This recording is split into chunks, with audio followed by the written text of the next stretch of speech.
श्री शिवाय नमस्तुभ्यं मित्रों, स्वागत है आप सभी का मेरे चैनल पे और आई होप आप सब अच्छे होंगे और श्री शिवाय नमस्तुभ्यं का आप बार बार उच्चारण कर रहे होंगे और मेरी वीडियो देखने के बाद आप श्री शिवाय नमस्तुभ्यं भी कमेंट कर रहे होंगे, क्योंकि श्री शिवाय नमस्तुभ्यं बोलना जितना लाभदायक है उससे कहीं ज़्यादा कमेंट करना लाभदायक हो सकता है। क्योंकि यूनिवर्स जो होता है ना, जो हमारे मन में होता है, अगर हम उसे पॉजिटिविटी से लें तो वो उस यूनिवर्स को भेजता है और वही चीज़ हमारे पास आती है। जैसे हम कहते हैं कि 90% हम खुश कब रहते हैं, जब हमारे दिमाग में अच्छी चीज़ें हों, राइट। वैसे ही अगर श्री शिवाय नमस्तुभ्यं का उच्चारण आप करते हैं या कमेंट करते हैं तो आपकी जो मानसिक तर होती है या जो मानसिक तनाव होता है वो बहुत कम हो जाता है, जिसके कारण आप खुशी महसूस करते हैं और आपके सारे काम पॉजिटिविटी से चलते हैं। तो आपको ऐसा लगता है कि हाँ, मेरे काम ये पूरे होंगे और यूनिवर्स उस काम को पूरा करता भी है। इसलिए श्री शिवाय नमस्तुभ्यं का उच्चारण हमेशा करना चाहिए। और अगर आप लोगों ने मेरे परसों की वीडियो जो मैंने अपलोड की थी कि बेलपत्री का हमारे जीवन में क्या महत्व है, वो वाला वीडियो अगर आपने नहीं देखा है तो प्लीज़ जाके देखिए। क्योंकि बेलपत्री, एक वीडियो मैंने देखा था पंडित जी का, जिसमें ये कहा था कि अगर किसी के जीवन में बहुत दुख है तो वो बेलपत्री के पेड़ के नीचे अगर बैठता है तो उसके दुख जो है वो कम हो जाते हैं। और उन्होंने उस कथा में एक कहानी भी बताई थी कि एक बच्चे को, जिसकी शादी थी मतलब, और उसके शादी में गोलियां चल रही थी और वो गोली उस दूल्हे को लग गई थी। तो दूल्हा, डॉक्टर ने तो मना कर दिया था कि ये बच पाएगा, पर उसकी मम्मी ने क्या किया, जो बेलपत्री होती है उसे, जहाँ पे उसे गोली लगी हुई थी, मान के यहाँ पे गोली, तो यहाँ पे बेलपत्री उन्होंने रगड़ दी थी। तो वो लड़का जो दूल्हा था वो बिल्कुल ठीक हो गया। तो बेलपत्री का हमारे जीवन में बहुत ज़्यादा महत्व है। पहले हमें नहीं पता था, बट अभी हमें सब कुछ पता चल रहा है। और धन्यवाद पंडित जी आपको कि आपके वजह से हमें इतनी सारी चीज़ें, इतने सारे शास्त्र, इतने सारे कथाओं में अच्छी अच्छी बातें सुनने को मिलती है। और आज का जो वीडियो है उसका शीर्षक भी बहुत अच्छा है कि जो लोग आज के ज़माने को गाली देते हैं। एक्चुअली वो मैंने वीडियो अभी तक देखा नहीं है और मैं देखूंगी, वो पूरा 7 मिनट का वीडियो है। तो आइए चलिए हम लोग एक साथ देखते हैं। और अगर आप लोगों ने अभी तक श्री शिवाय नमस्तुभ्यं कमेंट नहीं किया है तो करिए, क्योंकि इसे हल्के में मत लीजिए। जितना बोलना अच्छा है उतना कहीं ज़्यादा लिखना और भी अच्छा है, क्योंकि मन में ना एक पॉजिटिविटी बने रहती है। तो आइए चलिए वीडियो को देखते हैं और तब तक श्री शिवाय नमस्तुभ्यं कमेंट ज़रूर करिए, श्री शिवाय नमस्तुभ्यं नीचे। तो चलिए आइए सुनते हैं कथा। अब तुम अपने दोस्त से कह रहे हो कितनी गर्मी पड़ रही है, कि आज अब ये पंडित फालतू जी बात क्या नहीं सिखा तो कौन सी रहे हैं। अच्छी बात है। उसको मालूम है ना कि गर्मी पड़ रही है, तो बोलने की जरूरत क्या थी, फालतू की बात। फिर बोला आजकल जमाना बड़ा बेकार हो गया, 2000 का नोट फिर बंद हो गया। और बीच बीच में बोलते रहिए श्री शिवाय नमस्तुभ्यं। एकदम बंद हुआ, ऐसे ही एकदम श्वास बंद हो जाएगी। 2000 का नोट बैंक में पड़ा की पड़ा रह जाएगा और तुम भी शमशान में धरे की धरे रह जाओगे। अचानक फिर कह दिया आजकल जमाना अच्छा नहीं चल रहा। तो कौन सा जमाना अच्छा था वो बताओ ना। राम जी के समय में जमाना अच्छा था क्या? अरे बोलो रे, बोलो जी तुम बोलो, भाई लोग तुम भी बोलो। राम जी के समय में जमाना अच्छा था? राम जी के समय में जमाना अच्छा था?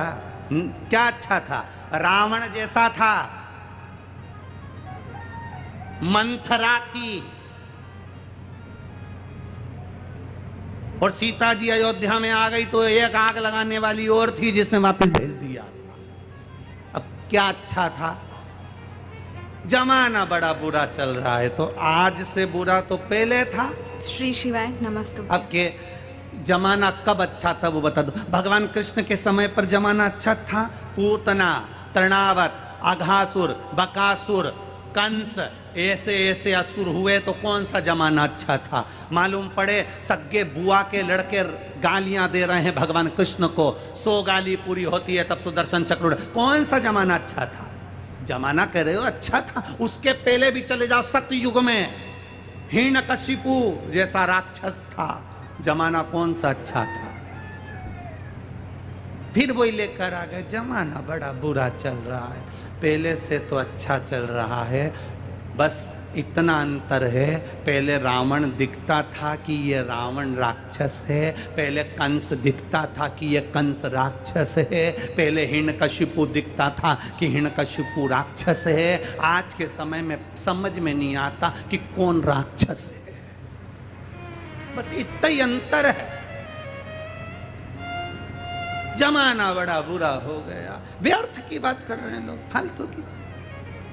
बोलो कम बोलो, कहीं किसी किसी को तो बोलना भी नहीं आता। एक राजा ने अपना महल बनाया, और महल बनाया तो नगर के सबसे पैसे वाले व्यक्ति को, सेठ जी को बुलाया। सेठ जी को बुलाकर कहा, आओ सेठ जी, महल देखो कैसा बना। सेठ जी ने महल देखा, वाह वाह क्या महल बनाया साहब, कितना जोरदार बनाया। महल तो अच्छा है पर दरवाजा छोटा रख दिया। राजा ने कहा, दरवाजे से क्या होना है? नहीं नहीं महाराज, दरवाजा छोटा रख दिया, जब तुम मरोगे तो तुम्हारी अर्थी कैसे निकलेगी।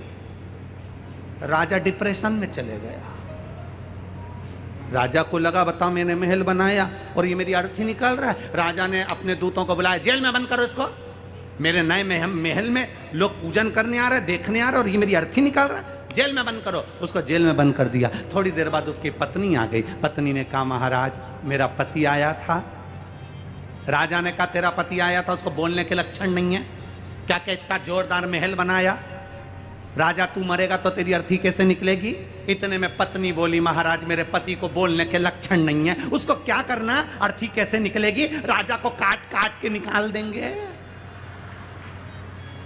राजा चक्कर खा के नीचे गिर गया। राजा ने दूतों को बुलाया, इसको बंद करो, ले जाओ इसको, मेरा बुरा चाहती है, मेरे महल का मुहूर्त और ये मेरे टुकड़े कर रही है, बंद कर दो इसको भी। उसको बंद कर दिया। थोड़ी देर बाद उनका बेटा आ गया। बेटे ने कहा, राजा महाराज मेरे माता पिता आए थे। राजा ने कहा, तेरे पिताजी को बोलने के लक्षण नहीं क्या, कि इतना जोरदार महल बनाया, जब राजा तू मरेगा तो तेरी अर्थी कैसे निकलेगी, और तेरी माँ क्या क्या काट काट के निकाल देंगे। इतने में लड़का बोला, महाराज ना तो मेरे पिताजी को बोलना आता है, ना मेरी माँ को बोलना आता है, उनको क्या करना, अर्थी कैसे निकलेगी, राजा को अंदर ही जला देंगे। भीतर राजा ने दूतों को बुलाकर पानी पिलाओ।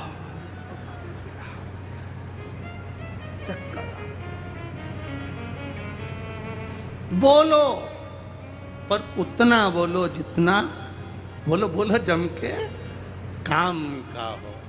व्यर्थ की बोल रहे हैं लोग, जिनको बोलना ही नहीं आता, जो तुम्हारा अच्छा बोल ही नहीं सकते, उनसे क्यों बुलवाओ तुम कि तुम बोलो।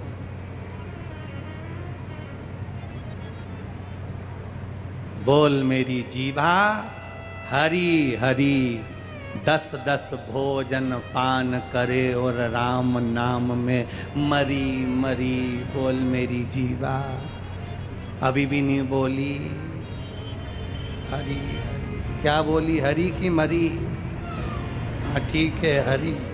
बोल मेरी जीवा हरि हरि। दही बड़ा खाए तो स्वाद बताए, गुलाब जामुन खाए तो स्वाद बताए, और न जाने क्या बता रहे थे कल, वो क्या बता रहे थे,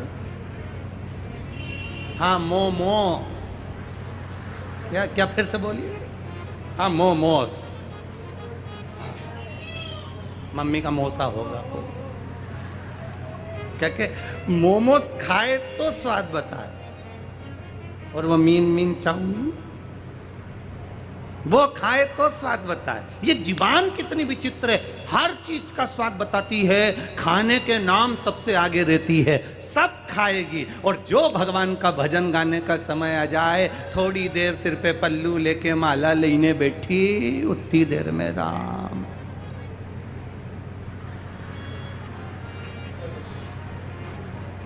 फिर इतने में पड़ोसन ने जगा दिया, उठ सो रही क्या, सो नहीं रही। फिर भगवान भाग रहा था तो बुला रही थी, सो थोड़ी ना, अब स्वाद। बोल मेरी जीवा, अरे अच्छे से बोलो, मरी मरी की हरी हरी, हरी हरी राम नाम में मरी मरी। वो जिह्वा बड़ी विचित्र, इतनी सारी इंद्रियों में सबसे विचित्र है जिह्वा।